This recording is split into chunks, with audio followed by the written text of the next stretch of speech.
Hello.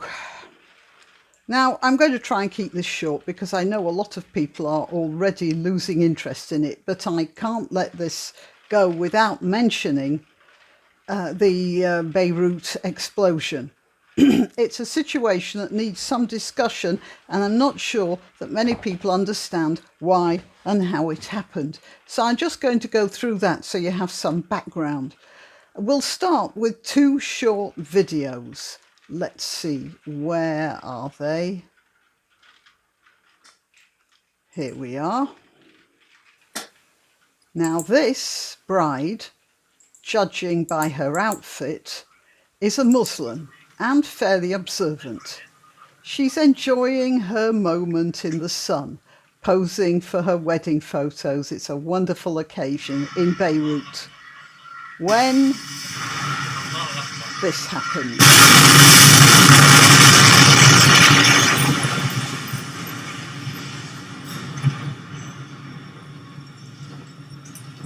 And now here we have another one.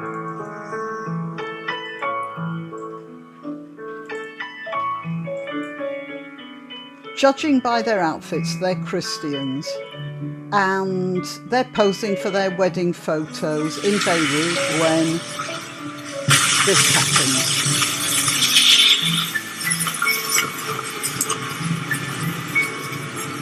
Bombs make no distinction between religions, ages, sexes, or conditions.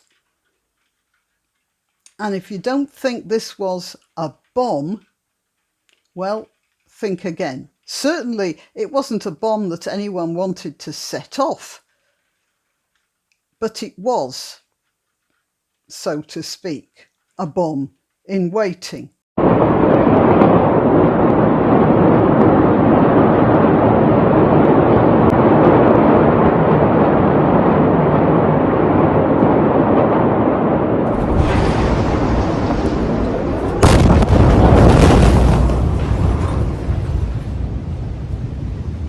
Let me tell you the history. Lebanon was a mandatory territory of France after the post-World War I carve-up of the Ottoman Empire.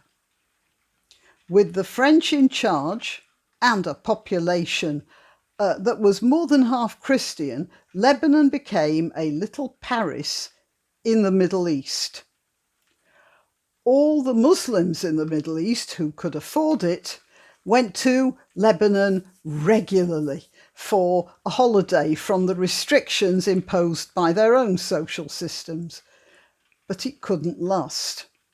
Sure, it started off more than half Christian, but after a while the Muslim population, well, they outbred the Christians, but even worse, floods of refugees came in from the surrounding countries after various political upheavals. Many were quite genuinely fleeing awful situations in their own countries. But then there was the PLO. The PLO had its headquarters in Jordan. Then Yasser Arafat decided they would take over the Jordanian government. Oddly enough, the Jordanian government and the king in particular objected to this. There was a lot of artillery, a lot of deaths, a lot of disruption, and the PLO ended up in pieces in Lebanon. From then on, it was downhill all the way, really. The PLO parked across the border from Israel, shelled Israeli towns, Israel shelled back. The Lebanese in the south suffered, and the Lebanese in Beirut suffered from the various militias, Christian and different sorts of Muslim, slugging it out in the suburbs and the parks and the Paris-style shopping streets. After a long while, many deaths, and no serious gain anywhere, things calmed down. But many Christians could see no future there, and they left. So there are now about 33% Christians in Lebanon. and 61% Muslims. And then there are a few other different groups as well. But of the Muslims, they are roughly divided between Sunni and Shiite.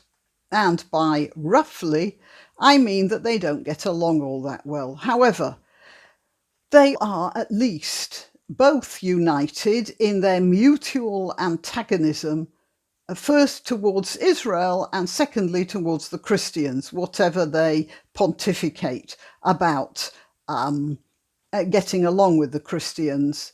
There is a local saying in that area: first comes Saturday, then comes Sunday. Now, different factions of the Muslims have control of different areas of Lebanon. And in the case of Beirut Port, it's well known and accepted by everyone in that city that Hezbollah, which owes its allegiance to and is funded by Tehran, they have control of the port. Like the mafia used to have control of New York Port. But the difference is that although the mafia in New York killed each other, they were very patriotic Americans. Straight after Pearl Harbor, the US government enlisted both Jewish and Italian organized crime to hunt down Axis spies, as well as making an agreement with them to keep the ports open and strike free. The workers probably didn't like it, but the mafia stuck to it. And they were instantly cooperative. In fact, the mafia boss, Vito Genovese, became an interpreter in the US Army military government in Naples. He was one of their most trusted operatives. That's the mafia. However, Hezbollah in Beirut, their loyalty is not to the Lebanese government, it's to Tehran. They don't give a flying you-know-what about the ordinary Lebanese. All they want to do is kill Jews. That is their raison d'etre. So, in 2013, a Moldovan-registered ship owned by a Russian was on its way to Mozambique from Georgia, I think, but I'm not sure about that, with a cargo of ammonium nitrate. Ammonium nitrate is a fertilizer, but it's also highly explosive in the right circumstances. For some reason, possibly legitimate and possibly not, the ship, the MS or MV Rosas, I don't know, it's been, I've seen the name as MS or MV, the Rosas, put in at Beirut Port on its way to the Suez Canal. Now, there are a couple of different stories about why it actually put into that port and then why it stayed. I can't go into that. I mean, that's a book in itself. But the official story is that the port officials inspected the ship, declared it unseaworthy and impounded it. Mr. Grechushkin, the owner, then abandoned the whole project and the ship and sort of said, right, I don't want anything more to do with the ship. It'll cost too much to repair and the fines are too high. It's gone. And the ship remained at anchor in Beirut from 2013 to 2018 when it sank.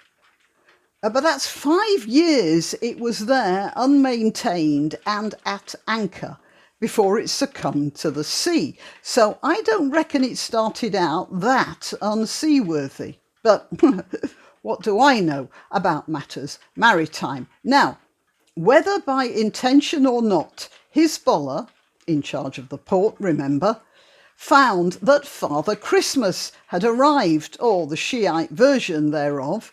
They had a boatload of ammonium nitrate all ready and waiting to blow people up with. It's not as if this isn't part of a pattern. Hezbollah was caught stashing ammonium nitrate elsewhere. They got caught in Germany, for instance. Perhaps I'm being unduly suspicious about how they acquired that stuff. Perhaps in Germany they just wanted to grow tomatoes on the balconies of their apartments.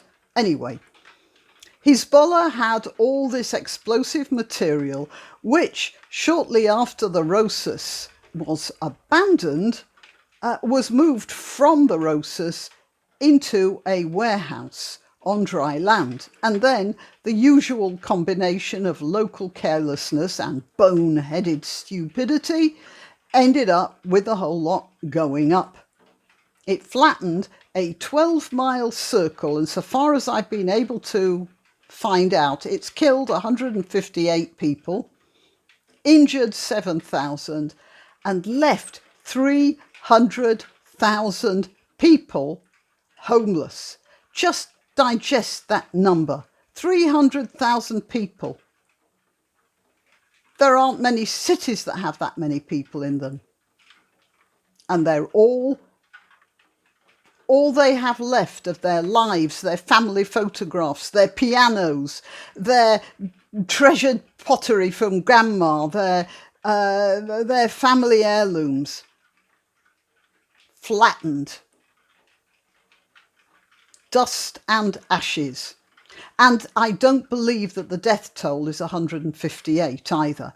I think they'll be lucky to get away with 500 with a blast like that. But you know what? The only figures I can find are 3 days old. Those are the latest. Already the world is forgetting them. And that's why I'm making this video, because it's important to remember the reason for the catastrophe was at heart an Arab and Iranian obsession with destroying Israel. And the sword which they'd been wielding just happens to have turned on themselves. Muslim and Christian, Lebanese and visiting foreigners. A 2-year-old Australian boy died in that blast. That's just awful. And it was so avoidable. And it was so much the responsibility of the warmongers in Qatar and Tehran.